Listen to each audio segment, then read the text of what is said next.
आजकल सभी न्यूज चैनलों पर आप एक शब्द बहुत बार सुन रहे होंगे, शरिया कानून।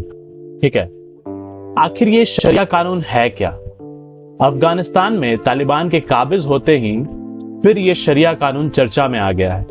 अब सवाल यह है कि आखिर इस कानून में ऐसा क्या है जिससे कि खासकर अफगानिस्तान की महिलाएं खौफजदा हैं? तालिबान के आश्वासन के बाद भी वे दहशत में क्यों हैं? तो इस वीडियो के अंत तक आप बने रहें हमारे साथ, आपको इन सभी सवालों का जवाब मिल जाएगा।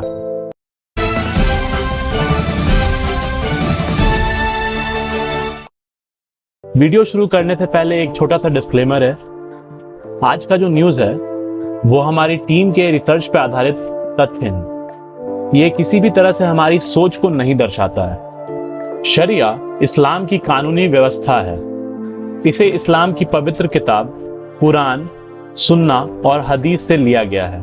शरिया का शाब्दिक अर्थ पानी का एक स्पष्ट और व्यवस्थित रास्ता होता है। शरिया कानून के जरिए मुसलमानों को जीने का एक रास्ता दिखाया जाता है। इसमें उन्हें इस्लाम में बताई गई चीजों का पालन करना होता है, जैसे नमाज पढ़ना, रोजा रखना, गरीबों को दान देना आदि।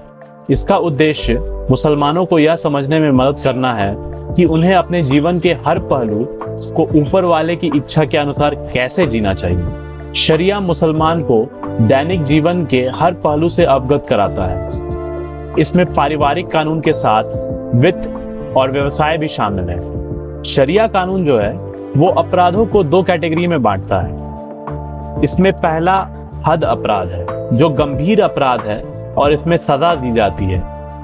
दूसरा तदीर अपराध है, जहां सजा देने के फैसले को जज के विवेक पर छोड़ दिया जाता है। हद अपराधों में चोरी शामिल है। ऐसा करने पर अपराधी के हाथ काट दिए जाते हैं। वहीं यौन संबंधी अपराधों के लिए कठोर दंड दिया जाता है, जिसमें पत्थर मारकर मौत की सजा देना शामिल है। कुछ इस्लामी संगठनों ने तर्क दिया है कि हद अपराधों के लिए दंड मांगने पर इसके नियमों में सुरक्षा के कई उपाय तय हैं।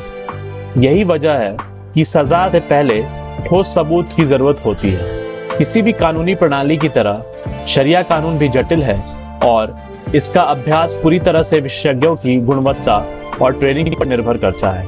इस्लामी जज मार्गदर्शन और निर्णय जारी करते हैं। मार्गदर्शन, जिसे औपचारिक कानूनी निर्णय माना जाता है, उसे फतवा कहते हैं। शरिया कानून के 5 अलग अलग स्कूल हैं। 4 सुन्नी सिद्धांत हैं, हनबली, मलिकी, शफी और हनफी, और एक शिया सिद्धांत है जिसे शिया जाफरी कहा जाता है।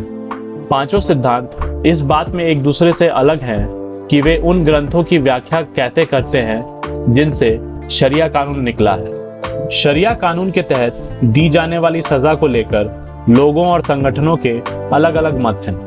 कुछ संगठन अंग भंग और पत्थरबाजी को भी सही ठहराते हैं, तो कुछ इसे बेहद क्रूर मानते हैं और इसमें बदलाव की बात करते हैं।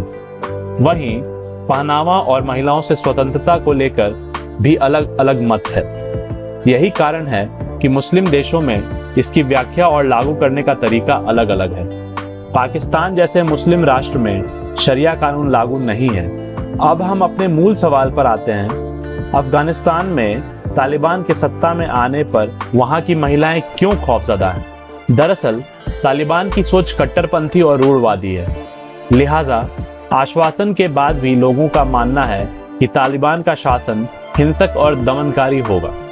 कल जब तालिबान के नेता महिलाओं को अधिकार देने की बात कर रहे थे, उस वक्त भी तालिबान के लोगों ने एक महिला को हिजाब नहीं पहनने की वजह से गोली मारकर हत्या कर दी थी।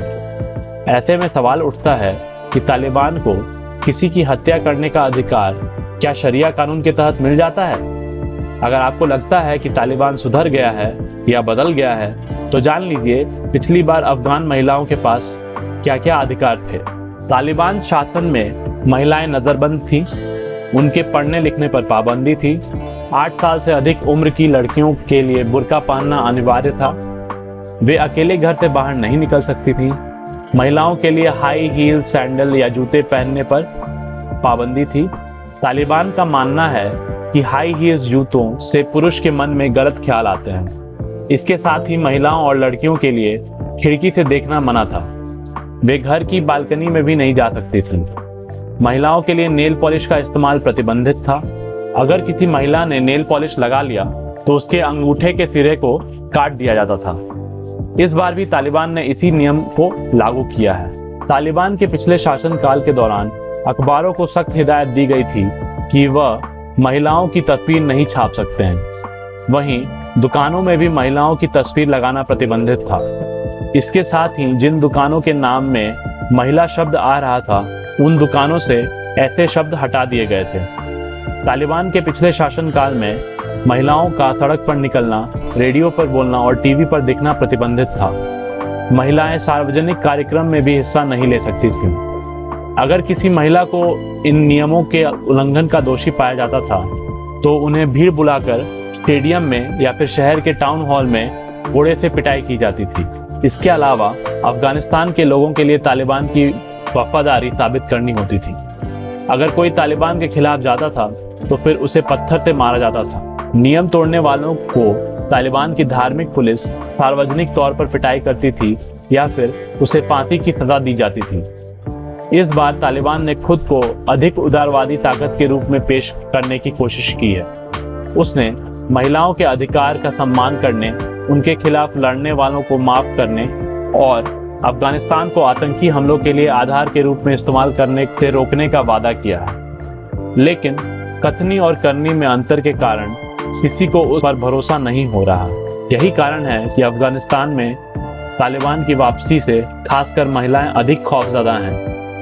अगर आपको ये वीडियो पसंद आया हो तो प्लीज़ इसे लाइक कर दें। आप लाइक करेंगे तो क्या होगा कि YouTube का जो एल्गोरिदम है वो हमारे वीडियो को और लोगों तक पहुंचा सकेगा। और अगर आपका कोई ख्याल है तो आप उसे कमेंट में लिखें। अगर आपने अभी तक चैनल सब्सक्राइब नहीं किया तो प्लीज़ सब्सक्राइब कर लें।